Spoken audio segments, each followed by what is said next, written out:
बिस्मिल्लाहिर्रहमानिर्रहीम। अस्सलाम वालेकुम नाज़रीन, मैं हूँ आमशरी आरिफ हमीद भट्टी, लाहौर पाकिस्तान से मुख्तलिफ खबरें। और आज खबरें ही खबरें हैं नाज़रीन। अगस्त का महीना है, 14 अगस्त को पाकिस्तान आज़ाद हुआ था। हमारी दुआ है कि खुदावंद करीम पाकिस्तान को वो पाकिस्तान बनाए जिस मकसद के लिए कायद-ए-आज़म ने बनाया था, जिसका ख्वाब अल्लामा इकबाल ने देखा था। और पाकिस्तान में हकीकी आज़ादी आए, जमहूरियत आए, आइन और कानून की हुक्मरानी। और नाज़रीन, अब तक बहुत सारी खबरें आ चुकी हैं और वो खबर है जो इमरान खान की बैरिस्टर गौहर से मुलाकात की मुबैना खबर है। ये मुलाकात कहाँ हुई, कैसे हुई और मेरे तक ये मालूमात कैसे पहुँची, इसमें बहुत सारे क्वेश्चन हैं। सब तफसीलात आपके सामने बताने की कोशिश करूँगा। साथ ही आपको बताना है कि तजर्बाकारों ने जो 4-5 दहाइयों से मुल्क पर मुसल्लत हैं मुख्तलिफ अदवार में, जो मुल्क का बेड़ा गर्क किया, इसकी मिसाल भी नहीं मिलती। फिटे मुंह ऐसे तजर्बाकारों का जिसने चलते हुए मुल्क को, जिसकी GDP ग्रोथ 6.5% थी, 3 पे ले आए। कहता एक अन्नी उतो दूरों देखे, इन हुक्मरानों का वो हिसाब है। नाज़रीन, ऐसी एक खौफनाक खबर है जो आपसे शेयर करना ही है। वज़ीर दाखिला मोहसिन नकवी पहुँचे हैं भागम भाग। कहाँ? ईरान। वो क्या गेम है? क्या ईरान और अमेरिका की जंग ख़त्म होगी या नहीं होगी, ये एक अलग इशू है। क्या गेम है, अंदर की खबर आपसे शेयर करने की कोशिश करूँगा। और एक एक्सटेंशन हो गई है इस मुल्क में, एक्शन और एक्सटेंशन और टेंशन, ये 3 बुनियादी रुकों पे ये मुल्क चल रहा है। एक्सटेंशन, एक्शन और टेंशन। एक्सटेंशन हो गई और आखिरी रोज़ ये किसकी और क्यों की गई है, आज के व्लॉग में ये सब बातें शामिल होंगी। नाज़रीन, बाकी मालूमात भी व्लॉग का हिस्सा होंगी इंशाअल्लाह ताला। अल्लाह माफ़ करे कि अब तलाल चौधरी ने भी ख़तरनाक धमकी कैसे दी है, और जिसमें उन्होंने हाथ काट देने की बात की है। हाथ मिलाओ, हाथ जोड़ो, गले लगाओ। नफ़रतों के बीज मुल्क को आगे ही गैर यकीनी सूरत हाल की तरफ ले जा चुके हैं। एक इमरान खान को माइनस करते करते पीपल्स पार्टी और नून लीग ने अपनी सियासत माइनस कर ली, अपने आप को इनरेलीवेंट हो गए, अवाम में गैर ज़रूरी हो गए।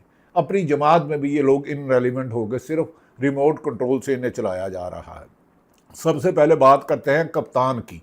पीपल्स पार्टी के सीनियर रहनुमा सलीम मांडरी वाले ने भी अजीब छोड़ दी है और दूर तक छोड़ी है। साहब ने खुद ये इंकशाफ किया है, बल्कि दावा किया है कि इमरान खान की तबीयत बिल्कुल ठीक ठाक है। क्या सलीम मांडरी वाले, आप उनसे मिल के आए? आपकी क्या ड्यूटी है? इस तरह की सुनी सुनाई बातें जैसे वजाहत खान ने कर दी और कर दी। ये ना जाने सियासतदान भी हमारे सियासत को ज़ाती दुश्मनी ले आए हैं। अगर सलीम मांडरी वाला साहब आपने बात करनी है तो आप करें। गिलगित बल्तिस्तान में, आज़ाद जम्मू कश्मीर में, जो बिलावल भुट्टो ने कहा था कि मुस्लिम लीग नून फार्म 47 वाली है, ये मेरे पाँव पकड़ेंगे, इनकी उल्टी गिनती शुरू हो गई है। क्या पीपल्स पार्टी और नून लीग के रास्ते जुदा होने वाले हैं? जबकि सूबे या इंतज़ामी यूनिट तो बनने ही बनने हैं और आपकी जमात मुखालफत कर रही है। आपकी इमरान खान पर बराए काबिल एहतराम हो सकता है आपकी सच हो, लेकिन मेरे ज़राए कहते हैं ऐसी कोई बात नहीं कि इमरान खान और बैरिस्टर सैफ की गौहर की मुलाकात नहीं हुई। लेकिन बहरहाल आपका दावा यकीनन अपनी जगह। मांडरी वाला ने खुद ये इंतखाब किया है कि इमरान खान की तबीयत बिल्कुल ठीक ठाक है। हो सकता है आसफ अली जरदारी की जगह आप इमरान खान को मिल आए हो, ये तो आपको पता है, क्योंकि उनकी मुलाकातें तो उनकी बहन की फैमिली की नहीं हो रही। और ख़बरें आ जाती हैं कि उन्हें अस्पताल ले जाया गया, लाया गया, ना कोई तस्वीर देखता है, ना कोई डॉक्टर इस पर बोलता है, ना लाने वाले ना ले जाने वाले। बहरहाल आपका दावा है, आपने कहा है कि इंतखाब किया कि इमरान खान की तबीयत बिल्कुल बैरिस्टर गौहर से इनकी मुलाकात हो चुकी है। अब ये बात है कि जहां एक तरफ सेहत के हवाले से अफवाहें फैलाई जा रही हैं और उनकी आंख की बनाई की बात तो तकरीबन कन्फर्म हो चुकी है, वहीं मांडरी वाला साहब ने साफ कह दिया है कि ये सब बातें गलत हैं। मांडरी वाला साहब, आप पे तो यकीन तब होगा अगर आप इमरान खान को मिल के आए। जेल में खुद आपने उसका कैद तन्हाई वाला सेल देखा है। इस पे अगर आपने बिलावल भुट्टो के इस बात पे नहीं बोले कि फार्म 47 वाली वफाकी हुकूमत है, ये उनके पाँव पकड़ेंगे, उन्होंने धांधली की। आप धांधली करने वाले वज़ीर आज़म पर तनकीद तो नहीं कर रहे, लेकिन साबिक़ वज़ीर आज़म पर आपकी बड़ी नज़र है। डयाला जेल में जहाँ उनकी बहनें और पार्टी और PTI नहीं मिल सकी, वहाँ आपको उनकी खबर है। हो सकता है आप बाखबर हों, काबिल एहतराम है आप। हैरवाला ने साफ कह दिया कि ये सब बातें गलत हैं, लेकिन जब इनसे पूछा गया कि सेल अफरीदी मीडिया पर आकर लॉन्ग मार्च की कॉल दे रहे हैं, क्या कोई डील हो रही है, तो मसूफ कहने लगे कि भाई हमें किसी डील का नहीं पता, कभी मामलात बनते हैं और कभी लगता है कि बिल्कुल नहीं बनते, तू ही भी है शी भी है। ये क्या बात हुई, कभी बनते हैं कभी नहीं बनते हैं। वैसे सियासत में तो यही है, जैसे पीपल्स पार्टी और नून लीग की अव्वल से आखिर तक लड़ाई ही लड़ाई है, लेकिन इक़्तिदार के नशे ने दोनों को जोड़ दिया है। कभी मामला बनते और कभी नहीं बनते, बिल्कुल ठीक नहीं है। यानी सियासत के ऊंट किस करवट बैठेगा, इसका अंदाज़ा तो अब खुद हुकूमत भी नहीं लगा रही कि उन्हें कितने दिन रखना है। अगर स्पेशल इंतज़ामी यूनिट बना लिए और सूबे बना लिए तो फिर बच जाएंगे, वरना ओ पे जाती हुई यारियां दे डंगे, ओ पे जाते जे यारियां दे डंगे। ये हुक्मरान कहते फिरेंगे रूल ते गया पर चस भी नहीं आई, हारा इलेक्शन जीत भी लिया, हुकूमत भी ले ली, लेकिन इख्तियार नहीं मिला और अवाम से फासला भी इतना बढ़ गया कि अब अवाम में जाने की कोशिश भी नहीं करते। दूसरी तरफ हमारे वज़ीर दाखिला साहब अचानक तेहरान पहुँच गए। अब सवाल ये है कि भागम भाग ईरान जाने के पीछे क्या कोई कहानी अंदर की खबर है। साहब ने ईरानी सदर मसूद पज़ेश्कियान से मुलाकात की है और इन्हें वज़ीर आज़म शहबाज शरीफ और आर्मी चीफ सैयद आसम मुनीर साहब का मखसूस पैगाम पहुँचाया है। असल खेल ये है कि पाकिस्तान, सऊदी अरब और तुर्किया के दरमियान जो मक्का मुश्तरका दफाई मुआहदा हुआ है, इस पर ईरान के तहफ़्फ़ुज़ात दूर करना मकसूद है। कुछ ज़राए का ये दावा है। ईरान को इत्मीनान में लिया गया है कि बाबा इस मुआहदे का हदफ ईरान हरगिज़ नहीं, ईरान हमारा इस्लामी बरादर मुल्क है। और तो और मिडल ईस्ट से ये खबरें आ रही हैं कि मिस्र भी शायद इस इत्तेहाद में शामिल होना चाहता है, लेकिन फ़िलहाल कुछ रोड ब्लॉक्स हैं और सऊदी अरब की तरफ से थोड़ी मज़ामत देखी जा रही है। लेकिन इस दुनिया में क्या कुछ हो सकता है अगर अमेरिका अपनी पूरी ताकत लगाने के बाद, पूरी अमेरिका, इसराइल, दुनिया जहाँ का जदीद तैयारे, लेटेस्ट तैयारे, मिसाइल, ड्रोन और लड़ाका तैयारे इस्तेमाल करके भी ईरान को शिकस्त नहीं दे सका, तो इसका मतलब है एक अल्लाह की ज़ात ऊपर भी है, जिसे ये हुक्मरान बज़ाहिर तो अपने आप को माज़ अल्लाह खुदाई दावा करते हैं, लेकिन इनके पल्ले कुछ नहीं है। अगर डोनाल्ड ट्रंप खुद को गैर महफूज समझ के एक बख्तरबंद में चले गया है, एक मुल्क से जाने लगा था तो 3 जहाज़ बदले, उसे डर था कि कहीं ईरान निशाना ना बना दे। ये अमेरिका की प्रेसिडेंट डोनाल्ड ट्रंप की है, जो अमेरिका अवाम में सबसे नापसंदीदा सदर है, अब उसका नाम अमेरिकन प्रेसिडेंट डोनाल्ड ट्रंप है। नाम इसी दौरान तुर्की के अनादोलो न्यूज़ एजेंसी ने एक बम फोड़ा है, एक बड़ी खबर ब्रेक करने की कोशिश। खबर यह है कि अमेरिका और ईरान के दरमियान इस्लामाबाद MOU के तहत जो 60 दिन की जंगबंदी तय पाई थी, इसकी मियाद 17 अगस्त को ख़त्म हो गई है थी। लेकिन अब दोनों ममालिक ने कहा जा रहा है कि खामोशी से इसमें तोसी यानी कि एक्सटेंशन टेंशन और मैंने बताया था ना अभी सेंशन पे मुल्क चल रहा है, एक्सटेंशन से इत्तेफाक कर लिया और पाकिस्तान ने इस मामले में सालिसी का किरदार अदा किया था। अब दोनों फरीकैन ने मज़ीद वक्त बढ़ाने की मंजूरी दे दी है। वादिया रहे कि अप्रैल में पाकिस्तान ने सालिसी में जंगबंदी पर इत्तेफाक हुआ था और बाद में 17 जून को एक मफाहमत पर याददाश्त के ऊपर दस्तखत हुए थे नाज़रीन। लेकिन ईरान कह रहा है कि जंग बंदी तो अमेरिका ने की नहीं, उसने तो मशरक़ वस्ता से ईरान पर हमले करते रहे और हम जवाबी हमले करते रहे। लेकिन दुनिया में अमन की बरतानिया हो, अक़वाम मुत्तहिदा हो, UN हो, पाकिस्तान हो, ईरान हो, माफ़ी चाहो चीन हो, रशिया हो, तमाम ऑस्ट्रेलिया हो, जर्मनी हो, फ्रांस हो, तमाम ममालिक कोशिश कर रहे हैं। वहाँ सवाए नेतन्याहू के पूरी दुनिया इस जंग बंदी के लिए कोशिशां हैं और अल्लाह ताला अमन लाए। अब ज़रा आ जाते हैं इन तजर्बाकारों की, मौजूदा पीपल्स पार्टी और नून लीग के हुक्मरानों की, जो कहते हैं 1 साल मिल जाए तकदीर बदल देंगे। तकदीर अपनी बदलते हैं, आवाम गरीब से गरीब तर हो रही है, जुल्म ज़ालिमों की पहचान बन चुका है। ना कानून इंसानी हकूक़ की पामाली में ये हुकूमत PhD कर गई है। अदालतें इंसाफ देने पर आखिरी नंबर पर है, दहशत गर्दी में पाकिस्तान पहले नंबर पर है और गैर जमहूरी हत्याकांडों में भी पाकिस्तान पहले नंबर पर है। अब इन तजर्बाकारों की कारकर्दगी पर थोड़ी सी रोशनी डालते हैं। स्टेट बैंक का नया डाटा ब्रिटेन आ गया है और अदादो शुमार देख कर बंदा सर पकड़ के चकरा जाता है कि मेरे वतन अजीज़ पाकिस्तान को इन हुक्मरानों ने जो 6-6 दफ़ा मुसल्लत हुए हैं, क्या इसकी हाल कर दिया। इधर गरीब का क्या हाल सुनाएं। ये कायदे आज़म का नहीं, ये चंद अशराफिया का पाकिस्तान है। वफाकी हुकूमत का बराह रास्त कर्जा बढ़कर 83.6 खरब रुपया हो चुका है। 83.63 खरब रुपया हो चुका है और सिर्फ 1 साल में 5.8 खरब रुपया और 7.3% का इजाफा हुआ। पिछले 4 सालों की बात करें तो इन कर्ज़ों में 75% का खौफनाक इजाफा हुआ। खौफनाक 75% इस हुकूमत ने कर्ज़ों में इजाफा किया है। जून 2022 के बाद से अब तक 35.8 खरब का मजीद बोझ कौम पर डाल दिया गया है, जो कौम ने अपने खून और पसीना और हड्डियां निचोड़ कर इन्हें देना है। इस पर डाल दिया गया फिटे मुंह ऐसी तजर्बाकारी का। और याद रहे कि इसमें IMF, इसमें याद रखें कि इसमें IMF और स्टेट बैंक के वो कर्जे शामिल नहीं हैं जो अलग से लिए हुए हैं। यानी मुल्क का जो बेड़ा गर्क किया है, जो तबाह हाली किया, जो इकानमी को तबाह किया है, जो टैक्स कलेक्शन में नाकामी है, जो ज़रात को तबाह किया है, जो स्टूडेंट को तबाह किया, नौजवान इस मुल्क से लाखों की तादाद में मुल्क छोड़ रहे हैं, क्योंकि इधर जान और माल किसी की महफूज नहीं। लोग तो इसे प्यारा पाकिस्तान कहते थे, इन्होंने इसको पैड़ा पाकिस्तान बनाने की कोशिश की है, लेकिन ये इंशाल्लाह प्यारा पाकिस्तान रहेगा। यानी कि मुल्क का जो बेड़ा गर्क किया जा रहा है, इसके हिसाब किताब की कापी भी अब छप नहीं रही।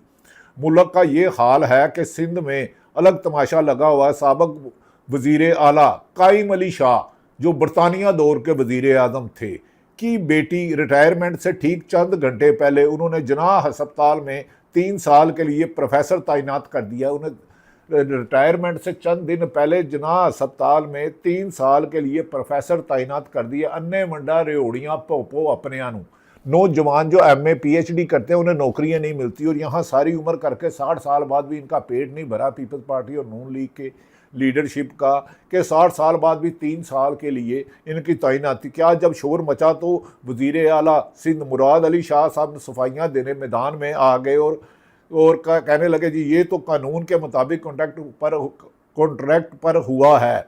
बंदा पूछे कि पूरे सूबे में रिटायरमेंट के आखिरी दिन ही सिर्फ काबिलियत याद आती है, क्या बाकी जितने भी रिटायर हुए हैं सबको नौकरियां मिली? यहाँ तो 22-23 साल का नौजवान जब PhD और MA मास्टर करके आता है, रूल के बूढ़ा हो जाता है, उसे नौकरी नहीं मिलती। माँ बच्चे की आमदन लेने के लिए कब्र में चले जाती है, शादी नहीं बेटियां कर पाती, उन्हें जॉब नहीं मिलती। और एक तरफ हुक्मरानों को एक्सटेंशन और टेंशन और एक्सटेंशन और टेंशन और कॉन्ट्रैक्ट पर बेहतरी रही। दूसरी तरफ जो इलेक्शन हार गए थे, तौहीन अदालत के मुर्तकब ठहरे थे माजी में, तलाल चौधरी साहब प्रेस कॉन्फ्रेंस करके धमकियां दे रहे हैं कि अगर 27 सितंबर को 9 मई जैसे वाक़यात की तरह हमला हुआ तो हमला आवरों का हाथ काट दिए जाएंगे। तलाल साहब आप भी एक सियासी वर्कर है, इतना मैं जान दूँ, तंजीम साजी आपका ज़ाती मामला है। हाथ काटने वाली रविश को तमाम सियासी जमातों को बशमूल PTI, पीपल्स पार्टी, नून लीग, जमीयत उलमा इस्लाम, अवामी नेशनल पार्टी, MQM ख़त्म कर देना चाहिए। अब हाथ मिलाएं और मुल्क को आगे लेके जाए। हाथ काटना है तो दहशत गर्दों का काटें, हाथ काटना है तो करप्शन करने वालों का काटे, चाहे वो सरकारी अफसरान है चाहे वो प्राइवेट है, रिश्वत लेने वालों का काटे, मुल्क के तरक्की में को दीमक की तरह काटने वालों के हाथ काटे, ज़ुबान काटे। खुदा के लिए इंतकाम की सियासत को, इख्तलाफ राय को, इंतकाम को, ज़िंदगी को और मौत का मसला ना बनाएं। इक़्तिदार आनी जानी है, आपने तो बुरा वक्त भी देखा है। नाज़रीन ने कहा 9 मई जैसे वाक़यात हुए तो हमलावरों के हाथ काट दिए जाएंगे। PTI पर इल्ज़ाम लगा रहे हैं कि वो खुद को माइनस कर रही है, जबकि अवामी सर्वे करे तो माइनस नून लीग हो चुकी है। और इसका तलाल चौधरी साहब खुद सर्वे करा लें, PTV पे मनाजरा करा लें, किसी नेशनल TV पर करा लें बराह रास्त, और 6 न्यूट्रल 7 आदमी ले आए, 11 आदमी ले आए, तो उसमें सबको आर्गूमेंट करने की दी जाए, पता लग जाएगा। आज भी पाकिस्तान का एक ही लीडर है, इमरान खान, जो जेल में है, जिसकी बहनें हलीमा खान ने 4 साल तसलसल से और 3 साल से जिस तरह जदोजहद किया, सियासी जदोजहद किया, माजी में इसकी मिसाल 78 साल में नहीं मिलती। नवाज शरीफ हो या जरदारी ख़ानदान हो, जब भी जेल में गए डील करके बैरून मुल्क चले गए। ये वाहद लीडर है जो जेल में बैठ कर भी आवाम के लिए जदोजहद कर रहा है, जिसका नाम इमरान खान है, जिसे कैद तन्हाई में 8 माह से ज़्यादा अरसा हो गया, जिसे 4 दफ़ा डील का मौका मिला। उसने कहा डील करूँगा आवाम की खुशहाली पर, हकीकी जमहूरियत पर, अदलिया की आज़ादी पर, मीडिया की आज़ादी पर, तालीम, सेहत, रोजगार के लिए। लेकिन ये कहते नहीं साढ़े ना मुकमुका करो, सानू नोट दहा साडा मूड बने। खैर, लेकिन नाज़रीन, मुस्तफ़ा कमाल ने सच बोल दिया है। वफाकी वजीर हैं, वफाकी वजीर सेहत मुस्तफ़ा कमाल ने साफ कह दिया कि सूबों की बात आए तो सब की इज्जत और गैरत याद आ जाती है, लेकिन जब मासूम बच्चे खुले गटरों में गिरकर मर जाते हैं तो किसी की गैरत नहीं जागती। उन्होंने कहा है कि ये निज़ाम ही ऐसा बन चुका है और गद्दारों को जन्म दे रहा है। गद्दार कौन है? मुस्तफ़ा साहब, इन गद्दारों का नाम भी ले दें, मुस्तफ़ा कमाल साहब। गद्दारी कहना बहुत आसान है। किस किस ने इस मुल्क को खाया? जितने दहशत गर्दी ने तबाह किया, उससे ज़्यादा माशी दहशत गर्दी यानी कि करप्शन करने वालों ने इस मुल्क को नुकसान पहुँचाया। आखिर में एक इंतहाई अफसोसनाक खबर है कि बाबुल मंदब के करीब हवासियों के हमले का शिकार होने वाले कंटेनर जहाज़ के वाक़या में पहले 2 पाकिस्तानियों की शहादत की खबर आई थी, लेकिन अब दफ्तर खारजा ने तस्दीक की है कि इसमें हमारे 3 पाकिस्तानी शहरी शहीद हो चुके हैं। तर्जमान दफ्तर खारजा के मुताबिक इनकी मैते वतन अजीज़ लाने की इंतजाम किए जा रहे हैं। अगरचे जहाज़ पाकिस्तानी झंडा नहीं था, लेकिन जहाज़ में हमारे जिगर गोशे थे। जो भी मुसलमान शहीद होता है, जहाँ भी होता है, हर पाकिस्तानी का दिल कांपता है, क्योंकि हम सब पाकिस्तानी हैं। नाज़रीन, सुहेल अफरीदी ने खैबर से स्ट्रीट मूवमेंट शुरू कर दी है, जिसका ऐलान उन्होंने कहा था कि 27 सितंबर को लॉन्ग मार्च होगा। उसके बाद हुकूमत की कांपे टाकने लगी है, और जो सूबों को मामले पे नहीं कर रहे थे, अब उन्हें कहा गया कि देखें, एक दिन में अगर वज़ीर आला है सुहेल अफरीदी के 3 टीवियों में इंटरव्यू आ सकते हैं, तो कल को इमरान खान भी रिहा हो सकता है, क्योंकि केस तो उस पर झूठे हैं।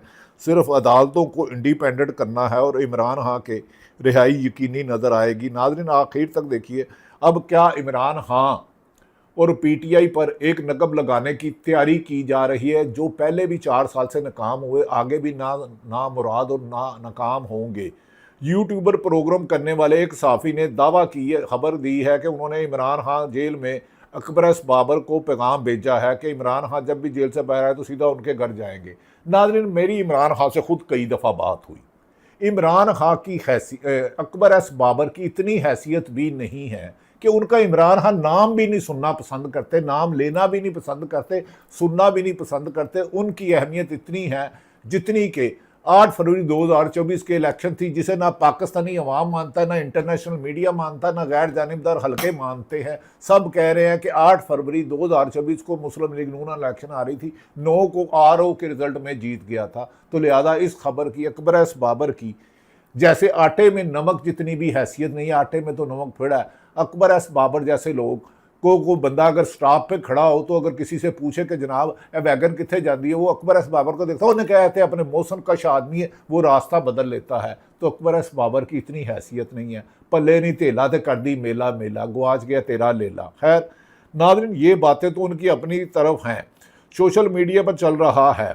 ये भी दावा किया जा रहा था कि अकबर बाबर को इमरान खान ने अपनी कहा था ये मेरी पार्टी का नाम भी ना ले। इमरान खान के बहुत चाहने वाले मीडिया पर इस बात पर गुफ्तगू कर रहे हैं, जबकि इमरान खान की बहना को गुज़श्ता रोज़ ने दिया। और आज फिर इमरान खान से पार्टी के रहनुमाओं का जुमेरात अडयाला जेल में मुलाकात का दिन है। क्या 27 सितंबर को जो लॉन्ग मार्च का ऐलान किया जा रहा है, क्या हुक्मरान इस पर तवज्जो देंगे? नाज़रीन, आखिर में बताता चलूँ इस खबर से पहले कि इनके पल्ले नहीं तेला, इनकी हैसियत 0-0 है। वज़ीर आज़म शहबाज शरीफ कहते हैं नौजवानों की तालीम के लिए हर चीज़ कर गुजरूंगा। वज़ीर आज़म पाकिस्तान शहबाज शरीफ, अच्छी बात है, आपने दानिश स्कूल बनाए शहबाज शरीफ साहब, अच्छी बात है। लेकिन एक सवाल आपसे करता हूँ, आपसे मेरा एहतराम का रिश्ता है, और जब तक आप सियासत में रहेंगे या सियासत छोड़ भी देंगे तो रिश्ता वो रहेगा। लेकिन लाहौर सूबाई दारुल हुकूमत है पंजाब का, और इसमें 85 से आपके भाई वज़ीर आला चले आ रहे हैं, और आप भी कई दफ़ा ले। लाहौर सूबाई दारुल हुकूमत में कोई बताएगा कि कोई ऐसा सरकारी स्कूल, सेंटर मॉडल जो ख्वाहिश थी, मुस्लिम मॉडल, खजाना गेट और दीगर, कोई ऐसा सरकारी स्कूल है जहां हुक्मरानों के और एजुकेशन और ब्यूरोक्रेटों के बच्चे पढ़ते हैं? एक स्कूल का नाम बताएं कि किस सेक्रेटरी, एजुकेशन सेक्रेटरी, हेल्थ और बड़े बड़े ब्यूरोक्रेटों के चीफ सेक्रेटरी पोते पोतरियां, नवासे नवासियां, भांजे भतीजे पढ़ते हैं सरकारी सेंटर मॉडल, मुस्लिम मॉडल। यहाँ तो प्राइवेट स्कूल की 1 लाख से लेकर 2 लाख रुपए, 50,000 से लेकर 2 लाख रुपए फीस है, जो मुल्क की 1% आबादी कर सकती है। प्राइवेट अस्पताल इतने खोल दिए गए हैं कि गंगाराम अस्पताल, जना अस्पताल, जनरल अस्पताल, मेयो अस्पताल, सर्विस अस्पताल, मौत बांटते हैं, सीनियर डॉक्टर होते नहीं, रात को प्राइवेट प्रैक्टिस करते हैं, 7,000 रुपया फीस लेते हैं, कुछ 5,000 लेते हैं, 15,000 के टेस्ट करते हैं। आपके दानी स्कूल अच्छी बात है, लेकिन एक स्कूल बता दें सेंटर मॉडल में, क्वीन मैरी कॉलेज में और स्कूलों में किस किस के बच्चे पढ़ते हैं। नाज़रीन, ऐसा नहीं करना चाहिए। ये क्रेडिट तो दे कि पाकिस्तान लाहौर का सूबाई दारुल हुकूमत अगर एक ऐसा स्कूल नहीं बन सका जहां आला ब्यूरोक्रेट सियासतदानों के बच्चे पढ़ सकें, तो फिर ये सब कुछ कर गुजरूंगा।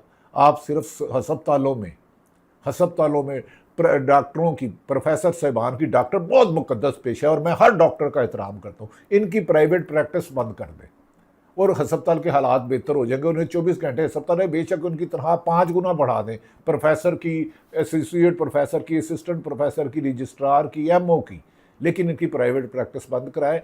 मिड सिटी हो, उमर अस्पताल हो, सर्जीमेट हो, नेशनल अस्पताल हो, 1.5 लाख रुपया, 2-2 लाख रुपया एक दिन का लेते हैं। खुदा के वास्ते हकायक से नज़म पोशी ना करें।